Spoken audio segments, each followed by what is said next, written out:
What's up, Googlers and YouTubers? It's your boy Henry, and I'm back at it again with another review. Can't leave this one on all-time classic, one of my favorite movies. This is my favorite Star Wars movies, The Phantom Menace, Episode One. So what's crazy about this? You know what? Let me let Google talk to us real quick, and then we can figure it out, and I'll go from there. But Google, tell me about The Phantom Menace, Episode One, Star Wars. I hate when Google doesn't talk to me.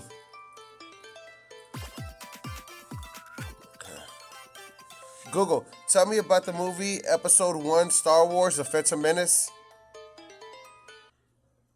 Star Wars Episode 1 The Phantom Menace is a 1999 movie directed by George Lucas starring Ewan McGregor, Jake Lloyd, and Liam Neeson.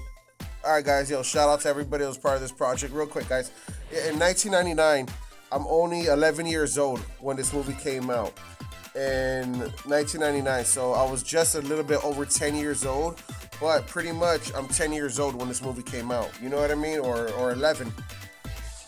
Big shout out to my tia Josie, who's a school counselor. Love her to death. Love her. Shout out to my tia. Just want to say real quick that she's the one that got me into Star Wars. She took me. I'm not gonna lie to you guys. Did I see this movie in movie theaters? I can't remember if I did or if I didn't. Yes, I did. I did see the movie in theaters. And you know what's crazy is in 1999, 99, I did see it in theaters. So I'm already 11 years old. I see this movie in theaters with my tia took me, or my tia dropped me off, whatever. Like I said, back then it was different, guys. Your parents used to just drop you off at the theaters, and they would pick you up, or your guardians or whatever, your grandma, whoever, your auntie, Shout out to our parents, and the people that love us and take care of us. Back to the point, right? So, the movie. Oh my God, so good, man. I love this movie. You guys got to remember, I'm a big, when it comes to Star Wars, guys, there are a Star Wars community out there, Star Wars fan clubs, Star Wars Jedis, like people that see themselves as Jedis, and I fucking love them to death, and the cosplayers and all that, man. And the Star Wars is a phenomenal, a world phenomenon, if I'm not mistaken, if that's the right word, Point is that I don't want I don't want a real Star Wars fan to come out here and be like, hey, you poser, and all this and that, and you know what I mean? Because shit gets real, I just happen to love Star Wars. Episode 1, 2, and 3 are my favorite ones because those are my generation that I grew up on. And growing up, being born in 1988 and just leaving the 80s, but growing up as a 90s kids, Star Wars 3, 4, 5, and 6 were out, I already had passed that era. So as a little kid on TV, you would see Star Wars every now and then, but it's not what it is today, the phenomenon that it is today. But still, people loved it, it had a lot of hype and a lot of love and blah, blah, blah.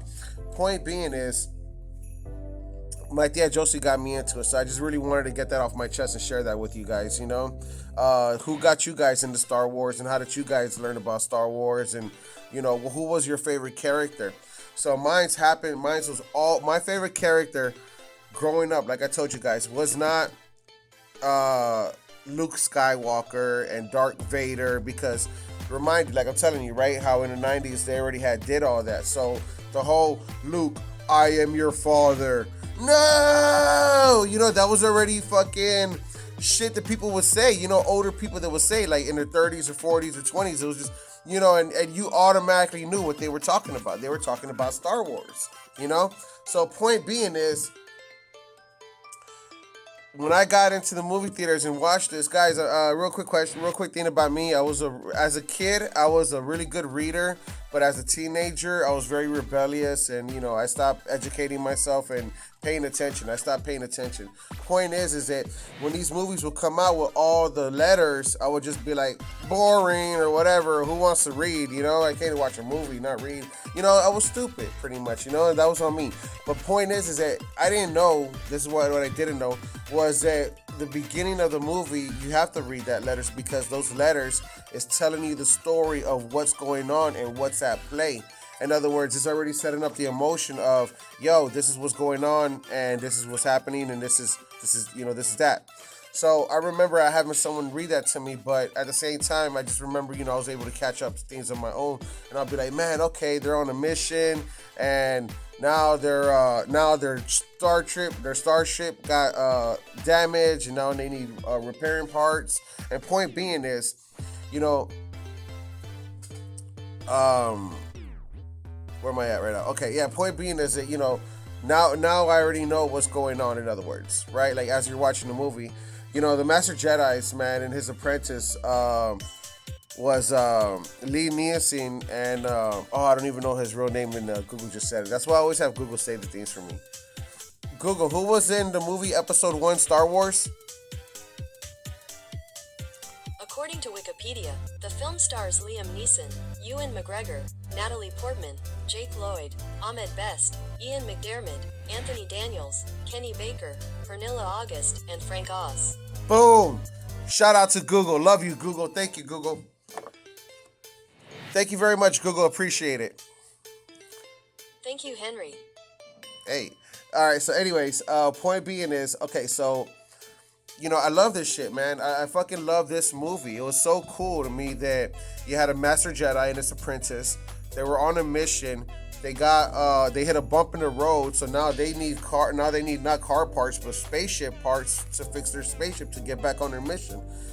Little did they know that what Destiny had planned for them, that Master Jedi was going to meet young Anakin Skywalker. Oh my God, guys. Real quick, you guys got to see the photo. This is one of my favorite photos. It's Anakin Skywalker as a teenager, and in the background you see the shadow, and it's Darth Vader. Oh my God, I fucking love that shit, man. One of my favorite photos ever. One of my favorite promos, one of my favorite whatever you want to call it, but I just love that. I fucking loved it. So anyways, he comes across this kid pretty much that he meets, and that kid ends up being young Annie. They call him Annie. And point is that he's very intelligent, very smart, very fast reflexes, and the Master Jedi is listening to all this, and as he's going through the day and as he's going through that, he's just paying attention, and pretty much he already knows, and he has faith in him that he's the chosen one to bring balance to the Star Wars, to the Force. Man, guys, you guys got to watch this movie, man. If you haven't seen it, guys, especially to all my friends and family, to all my friends, brothers and sisters all around the world, in China, India, Africa, anywhere, guys, all over the world, England, Europe, all around the world, man. If you guys haven't seen this, or if you guys haven't got into this, I'm telling you, this is something you don't want to miss, because this is something really cool. It's a very long story. You're talking about 40 years of making, but it's so worth it, man. It's so good. It's again, me, I got caught on episode 1, 2, and 3.